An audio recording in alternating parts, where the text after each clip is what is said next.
Salam saudaraku. Selamat malam, salam sejahtera di dalam kasih Tuhan kita Yesus Kristus yang telah mempersekutukan kita malam ini dan seterusnya sampai Tuhan datang pada kali yang kedua, yaitu di dalam pesta nikah anak domba sebagai sasaran akhir dari ibadah pelayanan di atas muka bumi ini. Baik, kita kembali memperhatikan firman penggembalaan untuk ibadah Raya Minggu disertai dengan kesaksian dari kitab Wahyu pasal yang ke-8 ayat yang pertama. Silakan. Meterai yang ketujuh. Ya. Dan ketika anak domba itu membuka meterai yang ketujuh, Ya. maka sunyi-sunyinya telah di sorga, kira-kira setengah jam lamanya. Puji Tuhan. Ketika anak domba itu membuka meterai yang ketujuh, maka sunyi senyaplah di sorga kira-kira setengah jam lamanya. Puji Tuhan, anak domba membuka meterai yang ketujuh. Di sini kita melihat anak domba membuka meterai yang ketujuh. Sebelumnya kita telah melihat 6 meterai yang dibuka di dalam Wahyu pasal 6 dan itu sudah diterangkan. Amin saudaraku. Mari kita lihat kembali. Meterai yang pertama itu tentang kuda putih. Wahyu 6 ayat 1 sampai 2. Meterai yang kedua tentang kuda merah padam. Wahyu 6 ayat 3 sampai dengan ayat keempat. Meterai yang ketiga tentang kuda hitam. Wahyu 6 ayat 5 sampai dengan ayat 6. Meterai yang keempat tentang kuda hijau kuning. Wahyu 6 ayat 7 sampai 8. Meterai yang kelima tentang orang-orang yang mati syahid. Wahyu 6 ayat 9 sampai dengan ayat yang ke-11. Meterai yang ke-6 tentang gempa bumi yang dahsyat yang akan terjadi, kemudian menyusutlah langit bagaikan gulungan kitab. Wahyu 6 ayat 12 sampai 17. Dan meterai yang ke-7 yang tadi sudah dibaca, ada 2 hal terjadi dan kedua-duanya saling bertolak belakang. Yaitu yang pertama sunyi senyaplah di surga. Ini menunjukkan ini berarti hari perhentian. Hari perhentian yang memberi suatu ketenangan dan kedamaian yang tak terlukiskan dengan kata-kata. Ayat 1 sampai dengan ayat yang kelima. Yang kedua, penghukuman dari 7 sangkakala yang ditiup oleh 7 malaikat terhadap orang-orang yang tidak menghargai anak domba, yaitu firman yang menjadi daging. Puji Tuhan. Kita kembali memperhatikan kalimat, maka sunyi senyaplah di surga. Kira-kira setengah jam lamanya. Ini terjadi berkenaan dengan pembukaan meterai yang ke-7. Hal ini terjadi berkenaan dengan pembukaan meterai yang ke-7. Pembukaan meterai adalah pekerjaan dari Allah Roh Kudus. Sedangkan puncak dari kegiatan Roh Kudus adalah sunyi senyap, yaitu suatu perhentian penuh dengan ketenangan dan kedamaian yang tidak dapat dilukiskan oleh kata-kata. Amin saudaraku. Maka di hari-hari terakhir ini sunyi senyap itu harus terjadi. Dan kita harus mengalami, gereja Tuhan harus mengalami. Oleh sebab itu anak-anak Tuhan harus ada waktu untuk mengalami sunyi senyap, yaitu suatu perhentian penuh untuk memperoleh suatu kabar atau berita yang besar dari Tuhan. Haleluya. Puji Tuhan. Saya ulangi, maka di hari-hari ini sunyi senyap itu harus terjadi. Dan anak-anak Tuhan, gereja Tuhan harus mengalami. Oleh sebab itu anak-anak Tuhan harus ada waktu untuk mengalami sunyi senyap, yaitu suatu perhentian penuh untuk memperoleh suatu kabar, suatu berita yang besar dari surga turun ke bumi. Injil Lukas 2 ayat 8 sampai 10.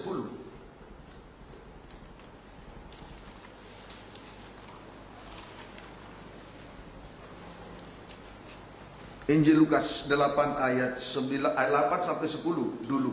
Ya, baca. Gembala-gembala. Ya.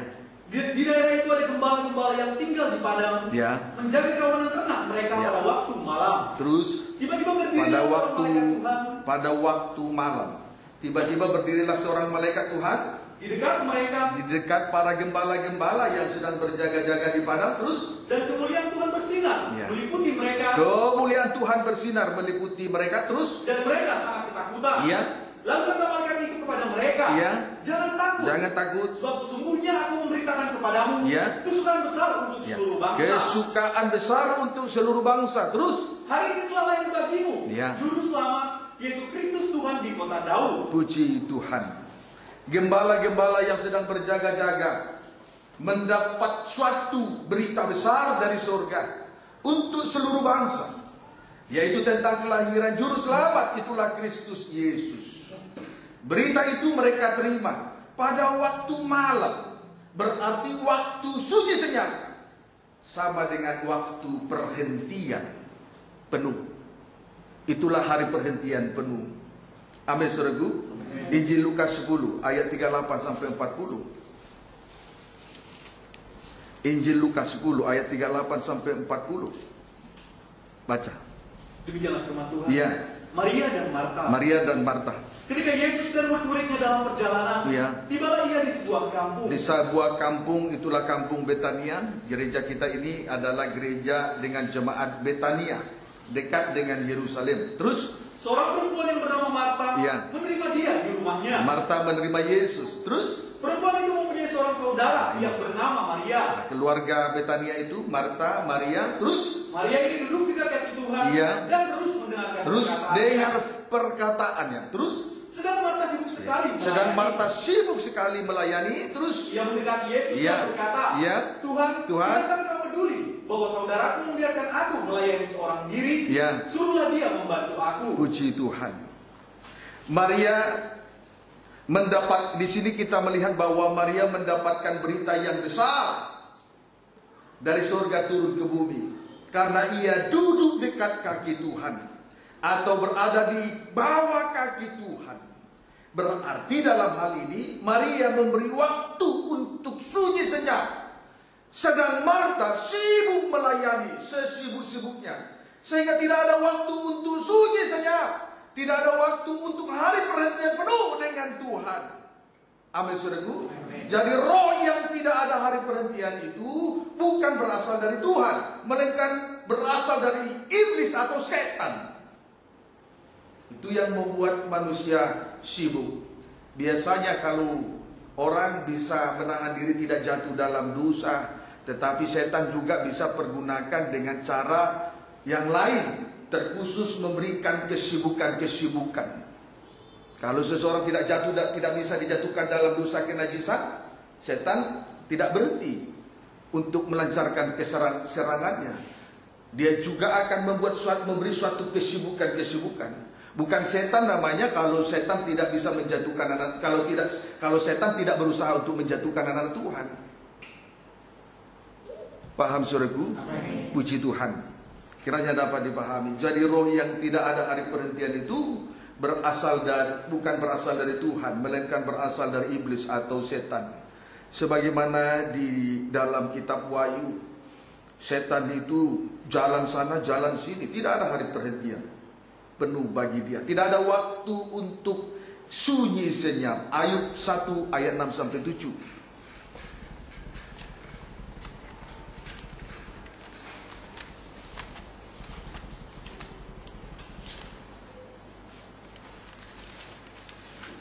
Ayub 1 ayat 6 sampai 7. Kesal yang Ayub dicoba. Iya. Pada suatu hari datanglah anak-anak Allah Iya. menghadap Tuhan. Iya. Dan di antara mereka datanglah juga iblis. Saat ini sedang menghadap tahta kasih karunia lewat ibadah raya minggu, ya. Amin, saudaraku. Amin. Puji Tuhan. Tetapi bukan hanya anak-anak Tuhan yang menghadap, bukan saja anak-anak Tuhan yang menghadap tahta Allah, tetapi di tengah-tengahnya juga pasti ada iblis dan setan menggoda. Jangan salah. Puji Tuhan. Hati-hati. Ayat 7. Maka bertanyalah Tuhan kepada iblis. Ya. Dari mana engkau? Dari mana engkau? Terus Lalu jawab iblis kepada Tuhan. lalu jawab iblis kepada Tuhan. Dari perjalanan Mengelilingi dan menjelajah bumi. Puji Tuhan. Iblis atau setan. Di sini kita melihat iblis atau setan menghadap tahta Allah atau ada di hadapan Tuhan. Pada saat itu Tuhan bertanya kepada iblis, "Dari mana engkau?" Kemudian iblis menjawab, "Dari perjalanan mengelilingi dan menjelajah bumi." Iblis jalan, berarti iblis jalan ke sana, jalan ke sini.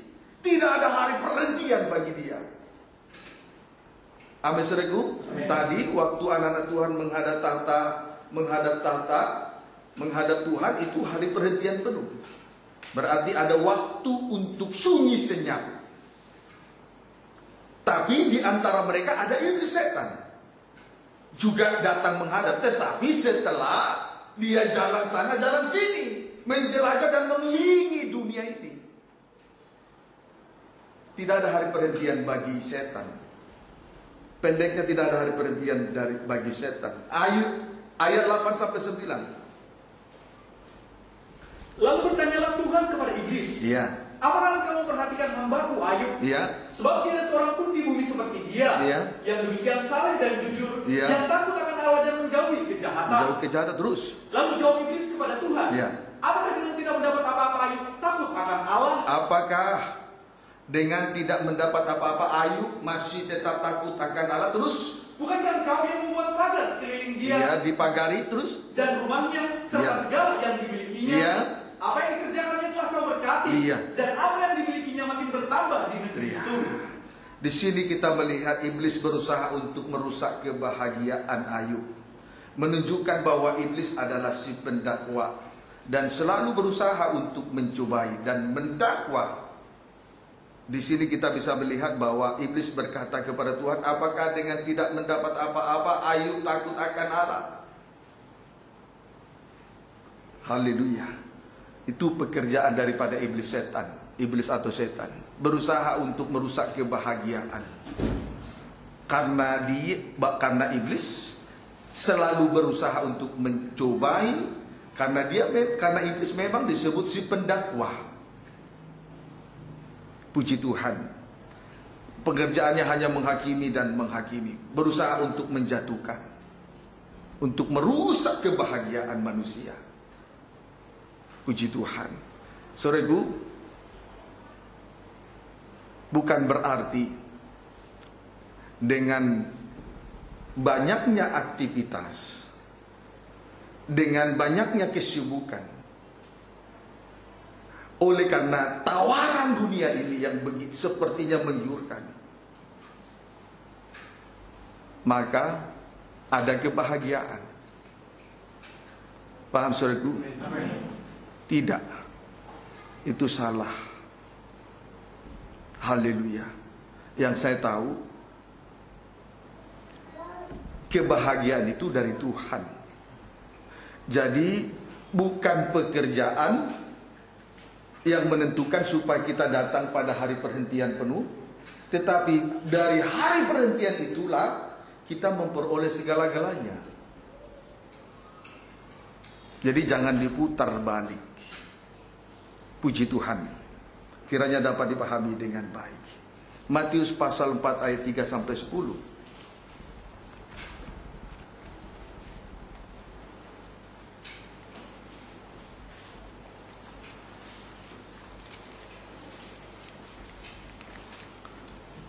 Boleh baca ayat 3 sampai 10, silakan. Pencobaan di padang gurun. Ya. Lalu datanglah si pencoba itu dan berkata kepadanya, Ini pekerjaan daripada iblis atau setan, berusaha mencobai, berusaha merusak kebahagiaan manusia. Terus, "Jika engkau anak Allah, perintahkanlah supaya batu-batu ini menjadi roti." Perintahkanlah supaya batu-batu ini menjadi roti. Terus, Tetapi Yesus menjawab, Ya. "Ada tertulis, Ya. manusia hidup bukan dari roti saja, Ya. tetapi dari setiap firman yang keluar dari mulut Allah." ya, terus, Kemudian iblis membawanya ke kota suci, Ya. dan menempatkan dia di hubungan bait Allah. Ya. Lalu berkata kepadanya, Ya. "Jika engkau anak Allah, jika engkau anak Allah, jatuhkanlah dirimu ke bawah. jatuhkanlah dirimu ke bawah. Terus, Sebab ada tertulis, Ya. mengenai engkau, Iya. Ia akan memerintahkan malaikat-malaikatnya, Iya. dan mereka akan menatang engkau di atas Terus. tangannya, supaya kakimu jangan teratup kepada batu. Terus. Yesus berkata kepadanya, Iya. ada pula tertulis, Jangan engkau mencobai Tuhan Allahmu. mencobai Tuhan Allahmu. Terus. Dan iblis membawanya pula ke atas gunung yang sangat tinggi dan memperlihatkan kepadanya semua kerajaan dunia. Kerajaan dunia, kemegahan dan kemegahannya diperlihatkan. Ayat 9-10 terus. Dan berkata kepadanya, Kemudian selanjutnya berkata terus. semua itu akan kuberikan Kepadamu. jika engkau sujud menyembah Jika aku. engkau sujud menyembah aku. Terus. Maka berkatalah Yesus kepadanya, Iya. engkaulah iblis, Iya. sebab ada tertulis, Iya. engkau harus menyembah Tuhan Allahmu. dan hanya kepada Dia sajalah engkau berbakti. Iya, terima kasih. Iblis, di sini kita melihat iblis mencoba Yesus sebanyak 3 kali. Pencobaan yang pertama soal kebenaran, yaitu firman. Yang pertama soal kebenaran, yaitu firman. Banyak anak-anak Tuhan mengabaikan kebenaran atau firman hanya karena soal makan, minum, dan pakaian. Soal kebutuhan sehari-hari, itu saja. Sehingga mengabaikan kebenaran, mengabaikan firman. Sementara kebenaran itu ada di dalam kerajaan surga. Saat ini kita berada di hadapan tahta, berada dalam kerajaan surga. Di dalamnya ada kebenaran, ada damai sejahtera dan sukacita oleh Roh Kudus. Puji Tuhan, ini harus diperhatikan. Kemudian yang kedua, ujian yang kedua, soal kesucian.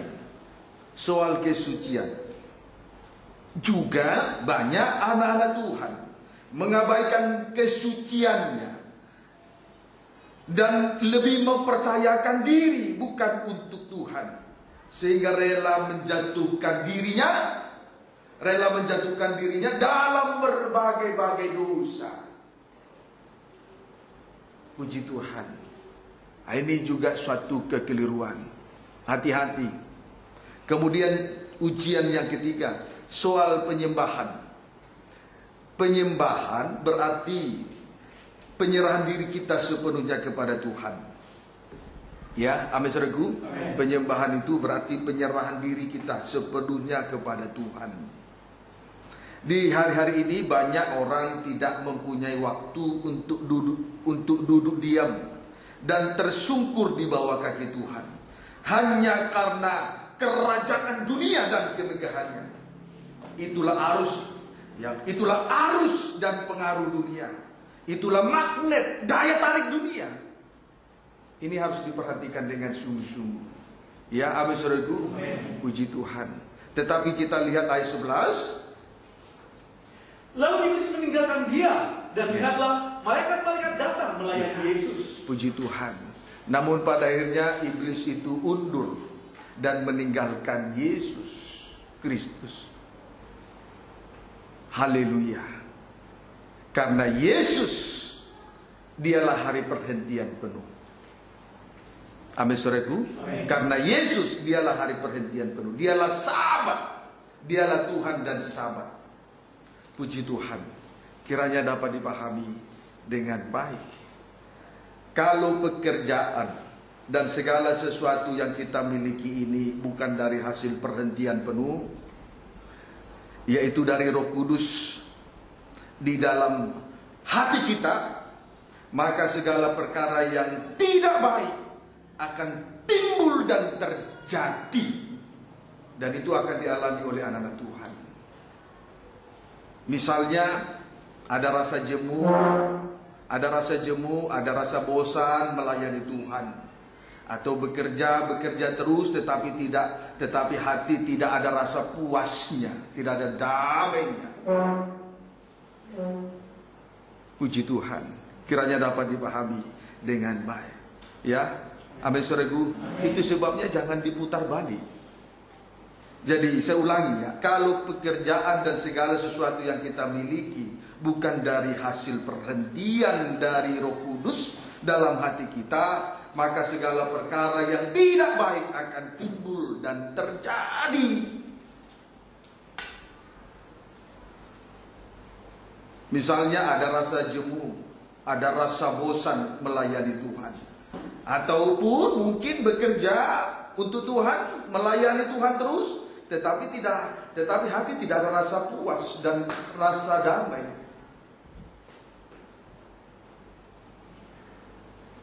Dan itu dialami oleh sidang jemaat di Efesus. Sidang jemaat yang pertama kali dikoreksi oleh Tuhan. Haleluya. Wahyu pasal 2.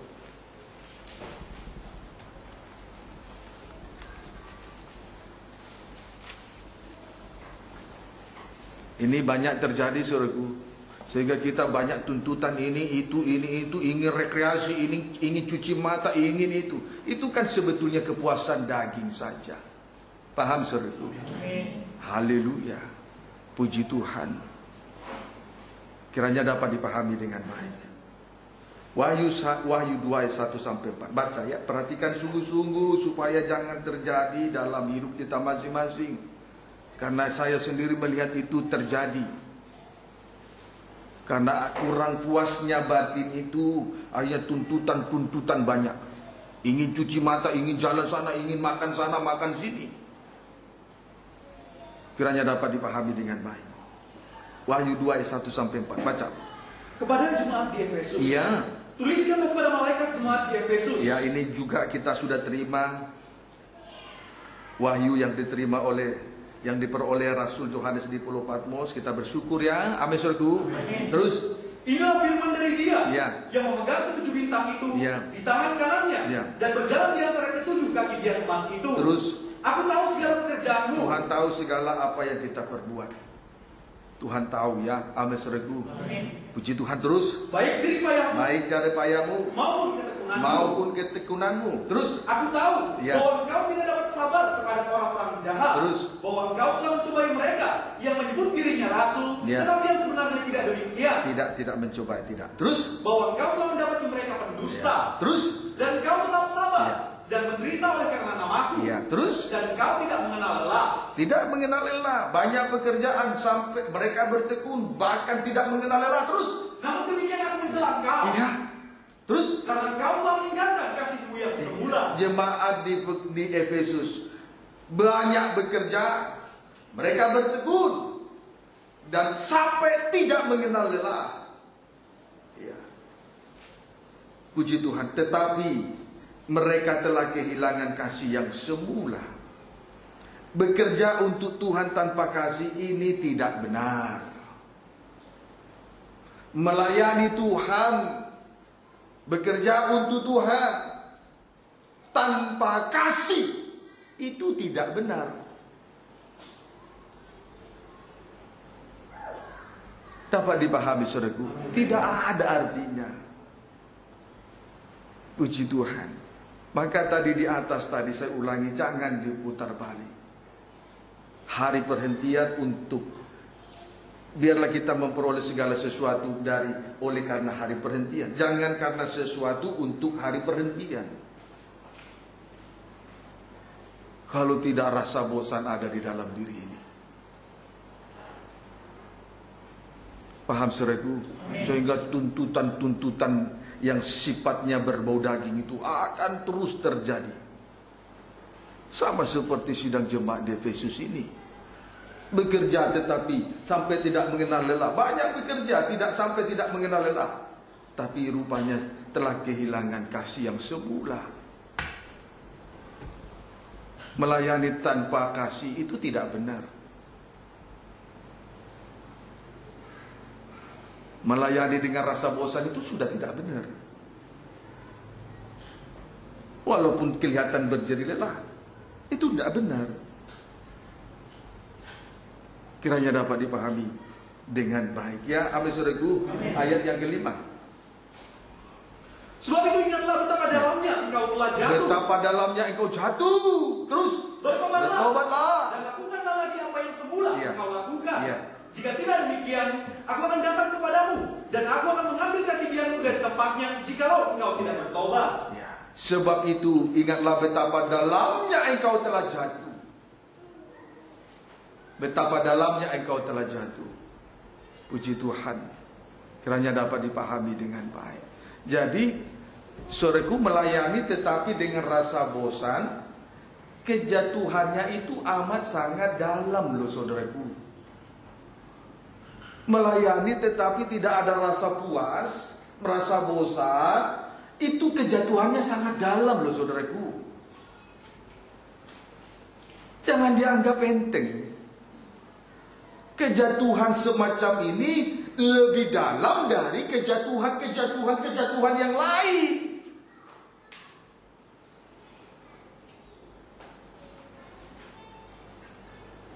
Hampir-hampir tidak terlihat kekurangan dari sidang jemaat di Smyrna, apalagi jemaat di Philadelphia. Artinya semua jemaat itu ada kelemahan, tetapi tidak disebut kejatuhannya dalam.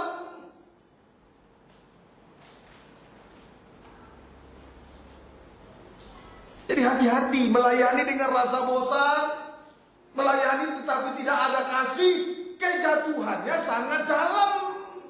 Itu bukan kejatuhan biasa.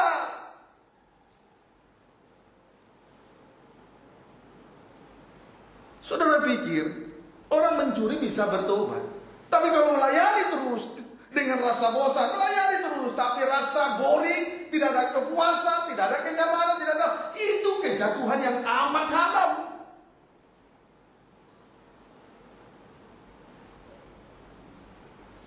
Setuju sidang jemaat desa kecil, semuanya ada kelemahan.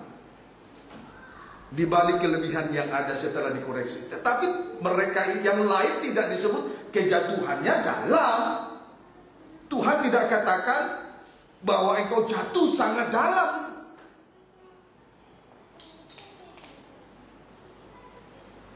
Paham saudaraku? Puji Tuhan. Haleluya. Ini harus kita perhatikan dengan sungguh-sungguh, supaya kita juga jangan sama seperti sidang jemaat di Efesus. Lihat orang yang melayani Tuhan, banyak bekerja tanpa mengenal lelah, tapi kehilangan kasih, kering-kering rohaninya. Seperti apapun firman disampaikan, tetap saja kering-kering. Paham saudaraku? Tidak dapat disentuh. Puji Tuhan. Kiranya dapat dipahami dengan baik. Sebetulnya saudaraku, kasih yang dalam terhadap Tuhan itu adalah aksi yang besar yang dihasilkan oleh hari perhentian penuh. Amin saudaraku. Amin. Puji Tuhan. Saya ulangi, sebetulnya kasih kita kepada Tuhan, itulah kasih yang dalam. Itu adalah aksi yang besar yang dihasilkan oleh perhentian penuh, yaitu ada waktu untuk sunyi senyap. Ya. Jadi kasih itu hasil dari hari perhentian, sunyi senyap tadi. Sebetulnya itu. Paham saudaraku? Puji Tuhan. Kita lihat dulu Injil Markus pasal 2 ya.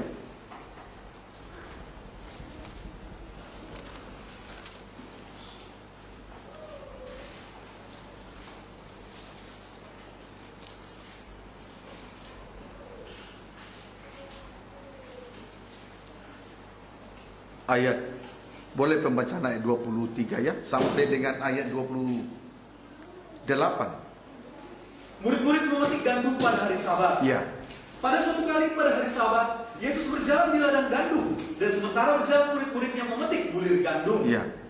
Terus? Maka kata orang-orang Farisi kepadanya, ya. Lihat, mengapa mereka berbuat sesuatu yang tidak diperbolehkan pada hari Sabat?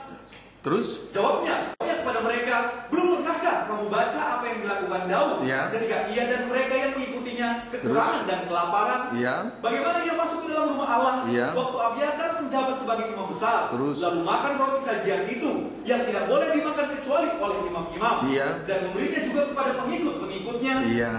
Perhatikan 27 yang harus kita perhatikan, berarti yang ditulis 27-28. Terus? Lalu kata Yesus kepada mereka. Lalu Yesus berkata kepada mereka. Terus? Hari Sabat diadakan untuk manusia. Hari Sabat, hari perhentian, sunyi senyap penuh itu diadakan untuk manusia. Terus? Dan bukan manusia untuk hari Dan Sabat. bukan manusia untuk hari Sabat. Jangan diputar balik. Terus, Jadi anak manusia adalah juga Tuhan atas jadi Sabat. anak manusia adalah juga Tuhan atas hari Sabat. Puji Tuhan. Haleluya. Jadi saudaraku, Yesus adalah Tuhan atas hari Sabat. Jadi hari Sabat, hari perhentian penuh, diadakan untuk manusia. Diadakan untuk manusia. Dan bukan manusia untuk hari Sabat. Jadi jangan diputar balik. Jadi bukan manusia untuk hari Sabat. Kita yang membutuhkan Tuhan, sehingga kita harus ada waktu untuk sunyi senyap tadi. Amin, saudaraku. Amin. Puji Tuhan. Jadi jangan diputar balik. Jangan diputar balik. Jadi biarlah kiranya kita bekerja karena hari perhentian. Jangan sampai kita memiliki ini dan itu, memperoleh ini dan itu untuk hari perhentian. Tetapi hari perhentian menghasilkan segala yang ada, supaya jangan ada rasa bosan. Jadi bukan manusia. Jadi saudaraku, bukan manusia untuk hari Sabat. Tapi kita membutuhkan waktu untuk sunyi senyap. Maka selanjutnya di sini, Yesus adalah juga Tuhan atas hari Sabat. Puji Tuhan, kiranya dapat dipahami dengan baik. Amin, saudaraku. Puji Tuhan. Haleluya. Jadi kita lihat dulu bahwa Yesus adalah hari Sabat, adalah hari perhentian penuh. Yesaya 28 ayat 11. Atau bolehlah Matius 28 ayat 29 dulu.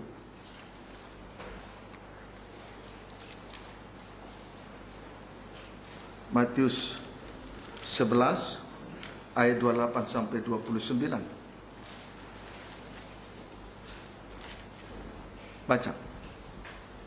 Ajarkan juru selamat. Iya. Marilah kepadaku. Iya. Semua yang letih lesu dan Yang berbeban letih, berat. lesu dan berbeban berat.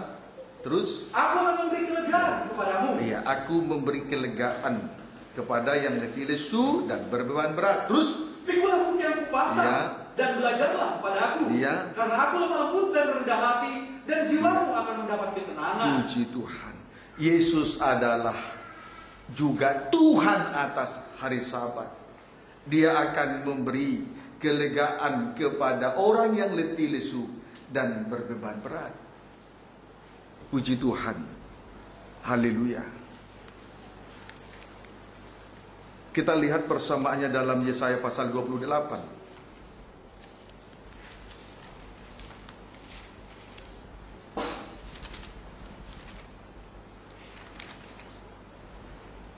Yesaya 28 ayat 11 sampai dengan ayat 12.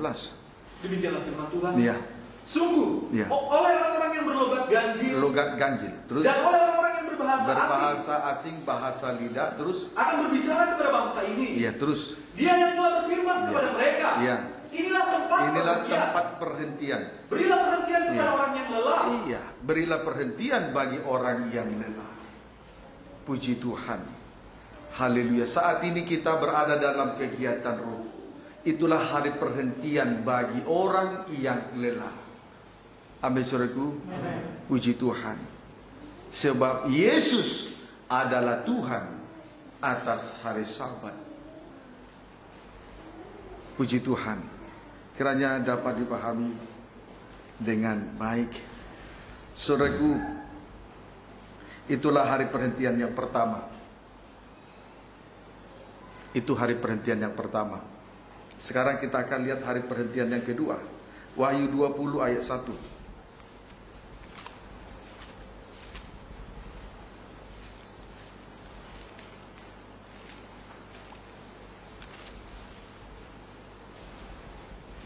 Ayat 1 sampai dengan ayat yang keempat. Kerajaan 1000 tahun. Ya.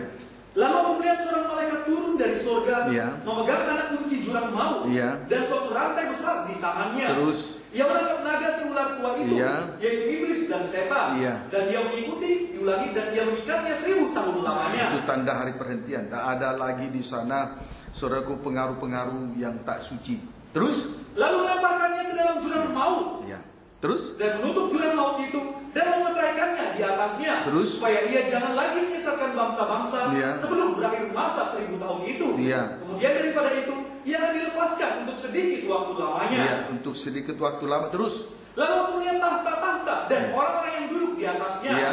Kepada mereka diserahkan kuasa untuk menghakimi. Iya. Aku juga melihat jiwa-jiwa mereka jiwa-jiwa mereka, yang telah dipenggal kepalanya Iya. karena kesaksian tentang Yesus Iya. dan karena firman Allah, karena firman Allah dan Roh Kudus. Terus, yang tidak menyembah binatang itu Iya. dan patungnya, dan juga tidak menerima tandanya pada dahi dan tangan mereka. ya. Terus, Dan mereka hidup kembali dan memerintah sebagai raja bersama-sama dengan Kristus untuk Iya. masa 1000 tahun. hari perhentian yang kedua adalah kerajaan 1000 tahun damai. Akan memerintah dan menjadi hakim bersama dengan Kristus selama 1000 tahun lamanya. Puji Tuhan. Apa tandanya hari perhentian yang kedua ini? Mereka tidak menyembah binatang itu dan patungnya. Kemudian strip yang kedua, tidak juga menerima tandanya pada dahi dan tangan mereka. Puji Tuhan. Ini tanda hari perhentian yang kedua. 1000 tahun, kerajaan 1000 tahun damai. Puji Tuhan. Hari perhentian yang ketiga.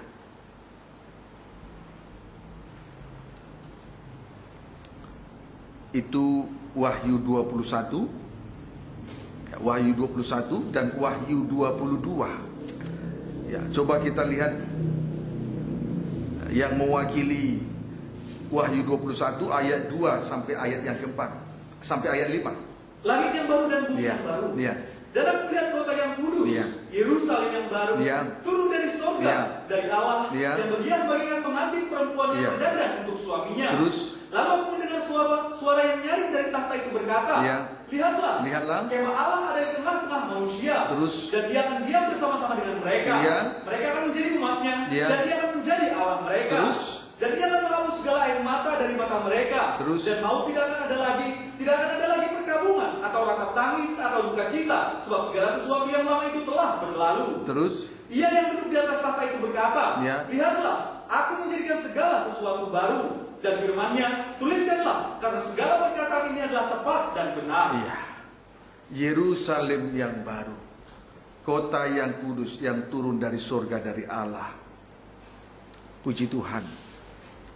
Haleluya. Ini juga inilah perhentian yang ketiga.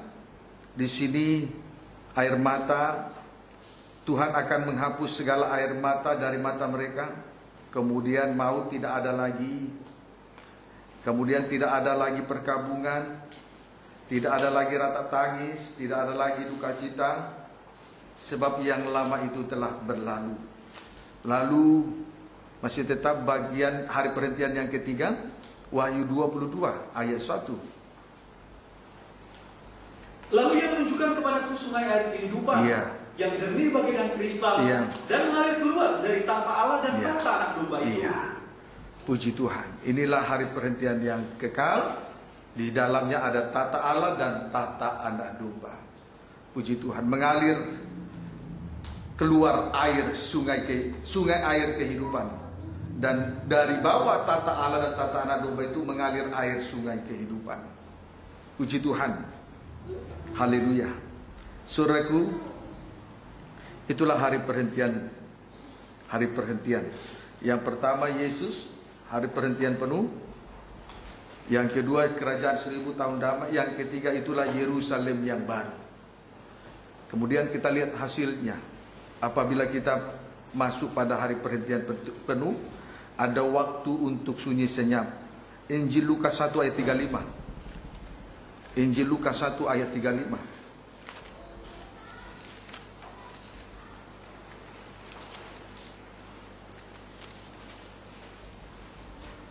Baca. Demikianlah firman Tuhan. Ya. Jawab malaikat itu kepadanya. Boleh baca ayat yang ke-34. Ya. Kata Maria kepada malaikat itu, Iya. bagaimana hal itu mungkin terjadi? Iya. Karena aku belum bersuami. Karena aku belum bersuami. Terus Jawab malaikat itu kepadanya, Iya. Roh Kudus akan turun atasmu. turun atasmu, Dan kuasa Allah yang maha tinggi akan menaungi engkau. menaungi engkau. Sebab itu anak yang akan kau lahirkan itu disebut anak Allah. Puji Tuhan. Oleh naungan Roh Kudus, saudaraku, oleh naungan Roh Kudus, maka anak Allah dilahirkan oleh Maria. Ini hasil daripada hari perhentian. Jadi naungan Roh Kudus itu hari perhentian tadi. Amin, saudaraku, sama seperti orang yang berlogat ganjil, berbahasa lidah, berbahasa roh, itu hari perhentian. Itu naungan Roh Kudus akan menghasilkan atau melahirkan anak Allah.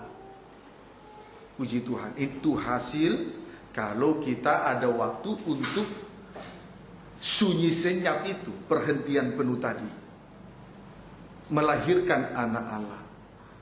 Oleh karena naungan Roh Kudus melahirkan anak Allah. Itulah hari naungan Roh Kudus, itu hari perhentian tadi untuk orang yang lelah, yang berbeban berat. Kiranya dapat dipahami. Amin, saudaraku. Amin. Puji Tuhan.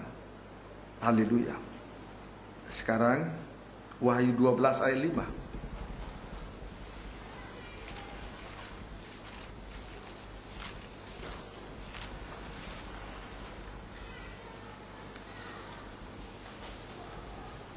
Baca. Perempuan dan naga. Iya, lihat ya. Ayat 1 boleh mulai. Maka tampaklah suatu tanda besar di langit. Tanda besar di langit, Seorang perempuan berselubungkan matahari berselubungkan matahari. dengan bulan di Ya. bawah kakinya. Iya, terus Dan sebuah mahkota dari 12 bintang di atas kepalanya. gereja yang sempurna. Ayat 2. Ia sedang mengandung. Ia Dan sedang dalam- mengandung, terus Dan dalam keluhan dan dalam keluhan dan penderitaannya hendak melahirkan. hendak melahirkan. Ia berteriak kesakitan. Ia berteriak kesakitan. Puji Tuhan. Saudaraku, orang yang mengandung, di sini kita melihat perempuan itu mengandung. Ya, kemudian dalam keadaan dalam keluhan dan penderitaannya hendak melahirkan, ia berteriak kesakitan. Puji Tuhan. Haleluya. Saudaraku, kita melihat 3 naungan di sini.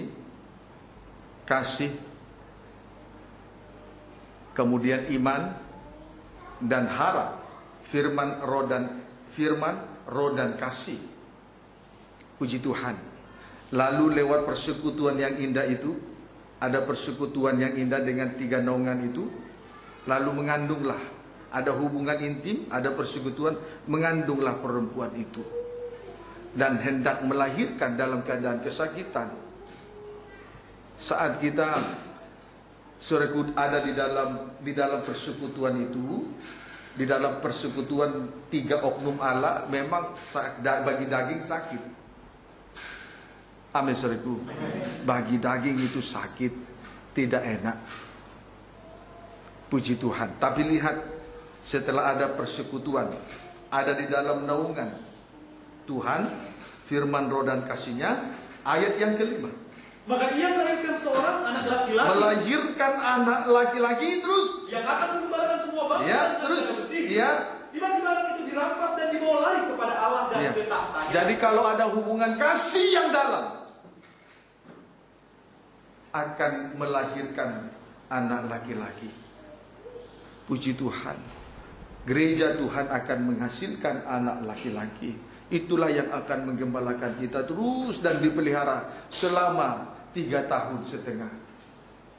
Kemudian pada akhirnya anak yang dilahirkan ini dirampas dan dibawa kepada Allah dan ke tahtanya. Puji Tuhan. Sementara perempuan itu lari ke padang gurun dan dipelihara, di mana telah disediakan suatu tempat baginya oleh Allah supaya dipelihara di situ 1260 hari lamanya. Lalu ayat 7 sampai 9. Maka terpulang peperangan di surga. Ya. Mikael dan malaikat-malaikatnya Ya. berperang melawan naga itu. Ya. Dan naga itu dibantu oleh malaikat-malaikatnya. Ya. Tetapi mereka tidak dapat bertahan. Mereka tidak mendapat tempat Tidak lagi mendapat di surga. surga, tidak mendapat tempat lagi di surga. Terus Dan naga besar itu, Iya. si ular tua yang disebut iblis atau setan, Iya. yang menyesatkan seluruh dunia, Iya. dilemparkan ke bawah. dilemparkan ke bawah.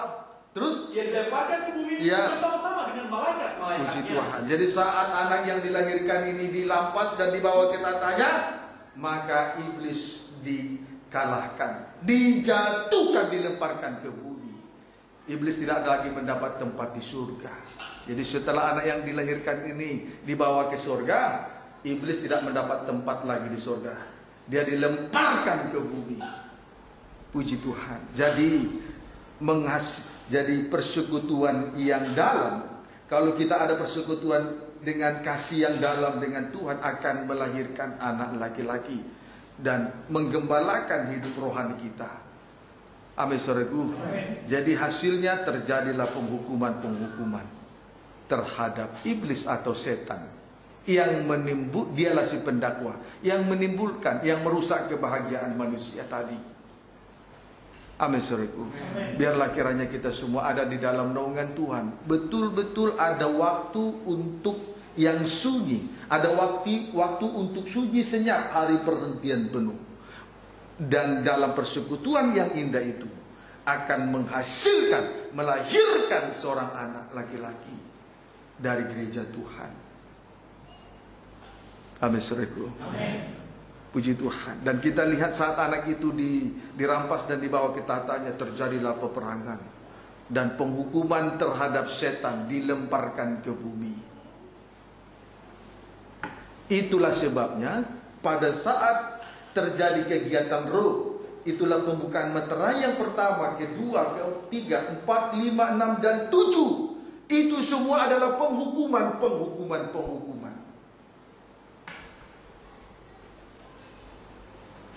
Amin, saudaraku. Puji Tuhan. Itulah penghukuman. Meterai pertama kuda putih, terus sampai meterai yang ke-7. Itulah penghukuman.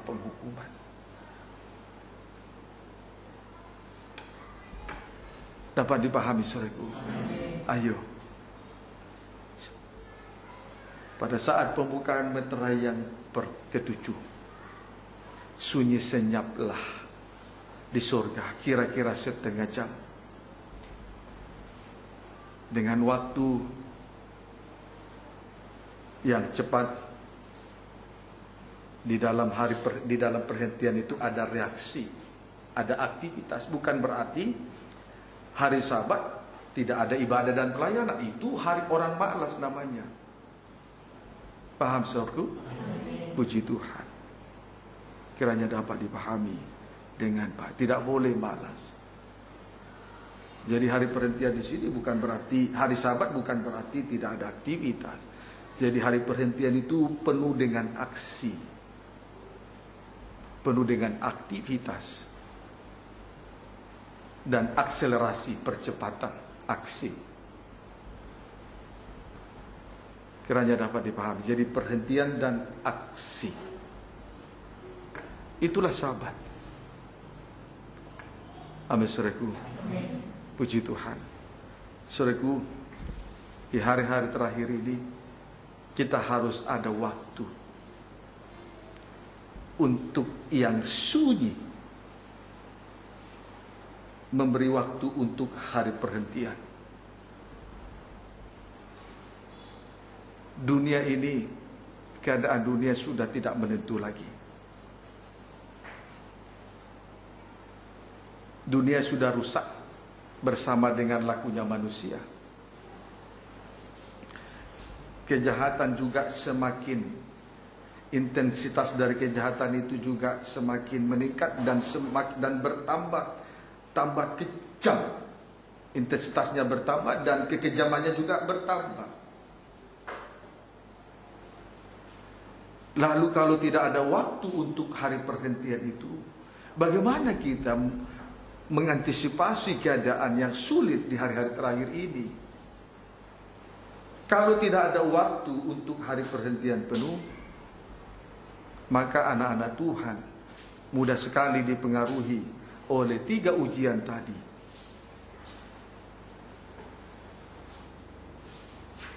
Ujian yang pertama yang dihadapi oleh Yesus soal firman, kebenaran. Banyak anak Tuhan mengabaikan kebenaran, hanya soal makan, minum, dan pakaian.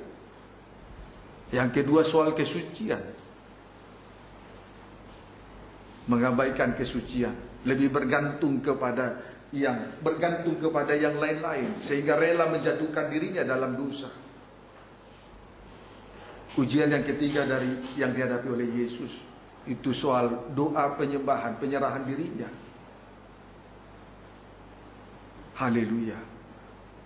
Ketika ular itu membawa Yesus ke atas gunung yang tinggi, disitulah dia menunjukkan kerajaan dunia dan kemegahan. Jadi dunia ini punya arus, punya daya tarik, punya magnet yang sungguh luar biasa untuk supaya mengecoh anak-anak Tuhan, yaitu di dalam hal mengabaikan penyembahannya kepada Tuhan.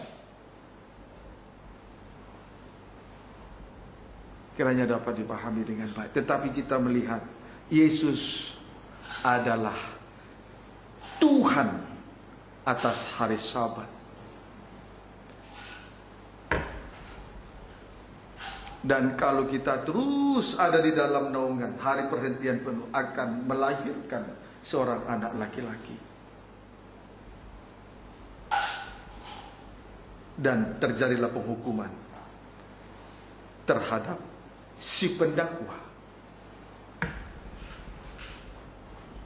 Puji Tuhan. Amin, saudaraku. 7 meterai itu kegiatan Roh Kudus. Nah, di situ pada saat kegiatan Roh Kudus itulah penghakiman. Mulai dari meterai pertama sampai meterai ke-7. Puji Tuhan. Ayo. Kenapa banyak orang Kristen mudah sekali digoyahkan? Karena tidak ada waktu untuk yang sunyi. Tidak ada waktu untuk hari perhentian penuh. Kenal damaian dan ketenangan yang tidak ada taranya itu. Tapi kalau kita ada waktu, tidak mudah digoyahkan oleh dunia ini, oleh apapun, dan dalam keadaan apapun. Biasanya kalau ekonomi sudah terjepit, ambil jalan pintas. Tetapi kalau anak-anak Tuhan dengan sungguh-sungguh memberi waktunya untuk hari perhentian itu, dia tidak mudah digoyahkan. Amin, saudaraku. Amin. Puji Tuhan. Saudaraku, tadi kita sudah lihat sunyi senyap itu, sunyi senyaplah di surga, itu kira-kira setengah jam lamanya. Setengah jam lamanya.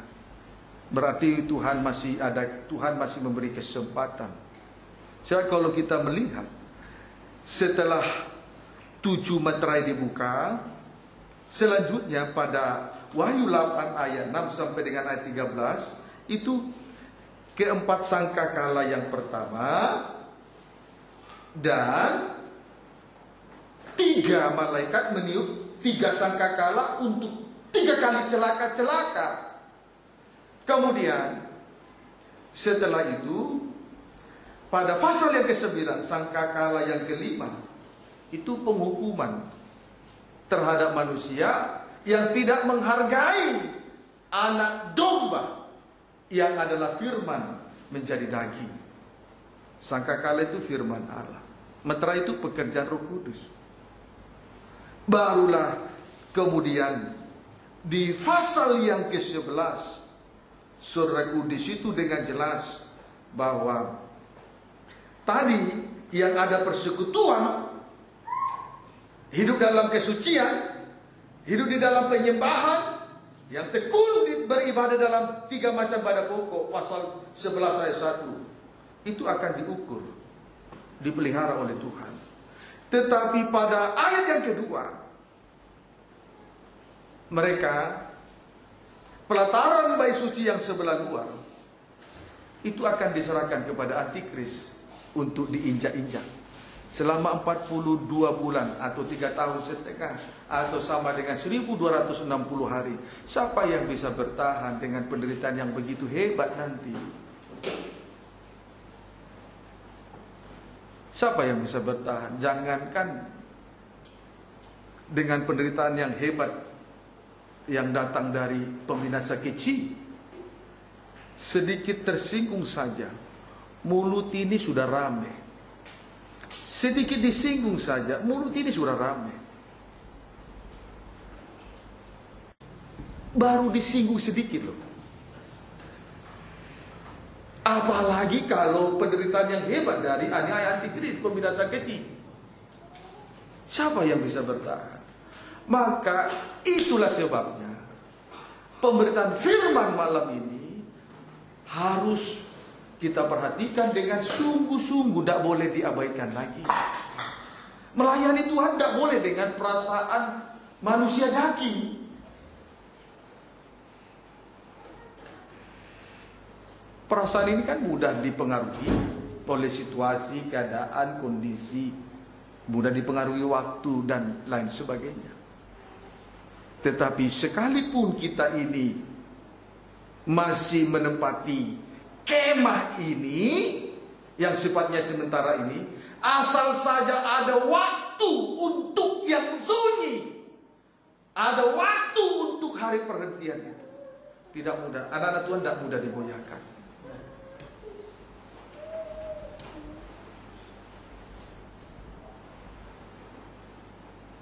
Amin, saudaraku.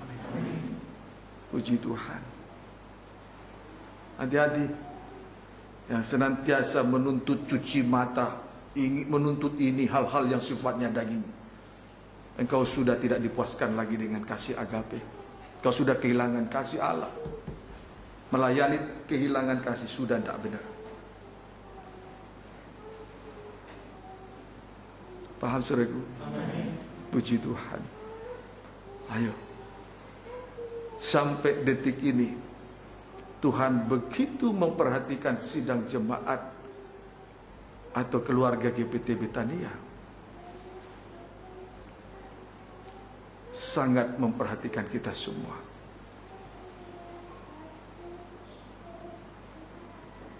Saya rindu supaya kita semua melihat pembelaan dari Tuhan. Sebagaimana tadi saat anak itu dilahirkan, hasil dari naungan tadi, dia dirampas dan dibawa ke tahta. Saat itulah setan dilemparkan dari surga. Tidak ada lagi tempat buat dia. Itu pembelaan Tuhan bagi mereka yang terus-menerus ada di dalam naungan Tuhan.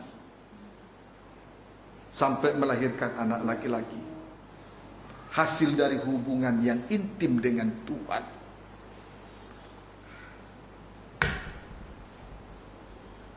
Yang dilahirkan anak laki-laki. Puji Tuhan. Yesus adalah anak Allah. Mempelai laki-laki surga. Dialah Tuhan atas hari Sabat. Berarti kalau kita ada di hari perhentian itu tidak bisa digoyahkan. Sebaliknya ada pembelaan dari Tuhan. Amin, saudaraku. Amin. Puji Tuhan. Ayo mari sungguh-sungguh kita serahkan hidup kita. Hari-hari ini adalah hari betul-betul hari-hari yang jahat. Intensitas kejahatan semakin tinggi, diikuti dengan kekejamannya bertambah-tambah. Tapi biarlah yang najis tetap najis, yang suci semakin suci hatinya di hadapan Tuhan. Amin, saudaraku. Tuhan Yesus memberkati kita semua. Kita tundukkan kepala.